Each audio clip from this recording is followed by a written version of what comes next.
Hi everybody, welcome to the next episode of my YouTube channel. First I would like to thank those who have subscribed and commented on my episode. It really means a lot to me. Now as you can see, I'm standing here in front of a bookstore called Waterstone. Something interesting is going to happen inside, and if you are interested to know what it is, then stay tuned. As a trained sociologist, I'm always on the lookout of some theoretical underpinnings that sociology has to offer to understand social phenomena better. On the days leading up to the late Queen Elizabeth funeral, when I finally decided to create this YouTube channel on British Life and Institution, I needed a solid grounding on why death is such a sociological topic. I found a book in Nottingham University Hallward Library, and I find it quite interesting, and I said to myself, this is exactly what I needed. I'm aware that death is not a subject that everybody would like to talk about, and it's obvious that some, even my fellow PhD students, find it quite amusing that I should be interested in such a thing. I received a cheeky message recently when one of my colleagues saw this book on my messy table, and he managed to spot it among all those books, obviously tickled by his curiosity. This book by Clive Seal says a lot about why death is a sociological topic, and I quote, "The argument of this book is that social and cultural life involves turning away from the inevitability of death, which is contained in the fact of our embodiment and towards life. Through a variety of practices, both routine and extraordinary, the threat to basic security about being in the world posed by knowledge of mortality is transformed in human social activity into an orientation towards continuing meaningful existence." On the opening of my video, I said that I attended an event which was generously supported by Waterstones. The Waterstones I usually frequent is this one on Bralsmith Gate in a beautiful Victorian building right at the heart of Nottingham. I love its cafe with views to the St. Peter's Church and people milling around on a Saturday morning. I often visit it while I wait for the performance at the Theatre Royal nearby, but I wasn't attending the cafe for the same reason this time around. What I attended that day is called Death Cafe at the Silito Room at the top floor of Waterstones. As an aside, I can say that death has been represented in many forms of art. As a big fan of James Bond's movie, I know it for a fact that almost every single one on their title always have either the words kill, live, or die.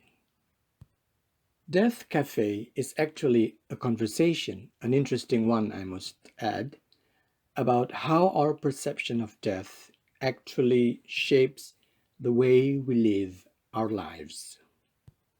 Some of the conversation we had is about the concept of death, of where we would go after we kick the bucket. For us, I mean, as a Balinese Hindu, as we believe in the afterlife, it is rather easier for us to accept and understand that there is something referred to as the afterlife. While probably for others, there is this absence of that particular concept. Unless you are a very devout Christian, you may have such similar concept, but then it is changing with times too, my dear friend Helen told me. The recent death of the Queen produced tons of pictures showing the really heavy coffin lined with lead, which also left people wondering as to how you would be reunited with the people who departed before you when your belief has no conceptualization of the subjective thereafter. Other bits that were parts of the conversation was the language that we use to access the reality of death, including how do you talk to anybody about that, especially young people. As an English teacher, I'm interested in such expression. English has many words and expression to describe deaths, from pass away, depart, decease, demise, and the list goes on, as you can see from this screenshot of Merriam-Webster's entry. But language means more than just those words.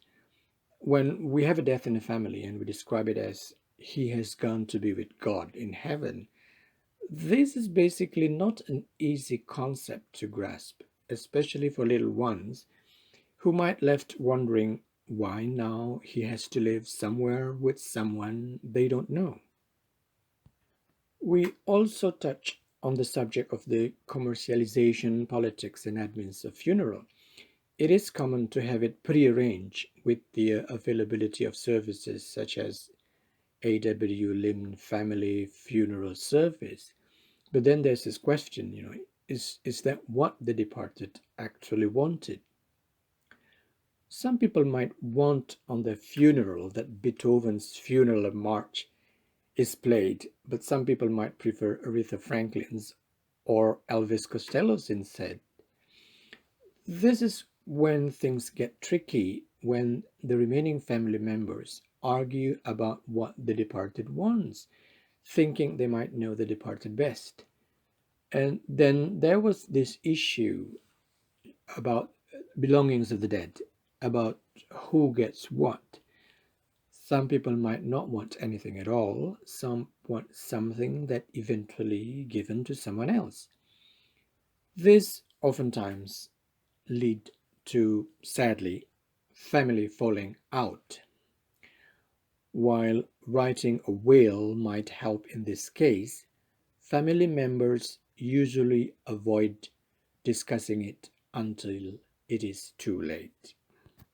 Not everybody could be privileged as the late Queen, who had every single detail of her funeral arranged long before her death, down even to the bespoke hearse illuminated from within to let everybody see the coffin, that reportedly has been designed by the Queen herself.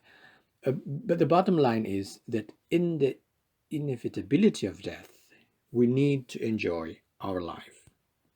Then there is also this question about how far the living might keep their promises. If someone who died and cremated, say, expressed their wish when they were still alive to have their ashes scattered around their favorite place, and their favorite place happens to be Marks and Spencer, I believe this is going to be a pretty tall order. The conversation went on about 3 hours and could have gone even longer, showing that, sharing our perspectives about something that is sure to happen to any single one of us enriches our view of life itself and make us appreciate our life even more.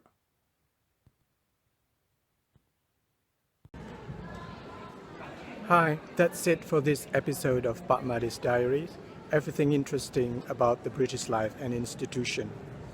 Before I sign off, I would like to leave you with some food for thought that I actually gathered from the Death Cafe that I have just attended in Waterstone. Now, talking about death might sound a little bit morbid, but we all know that it is something that is certain to happen.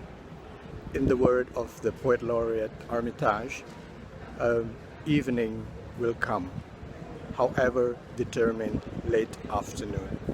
So what it means is that we all have one life to live. So you have to live your life to the fullest.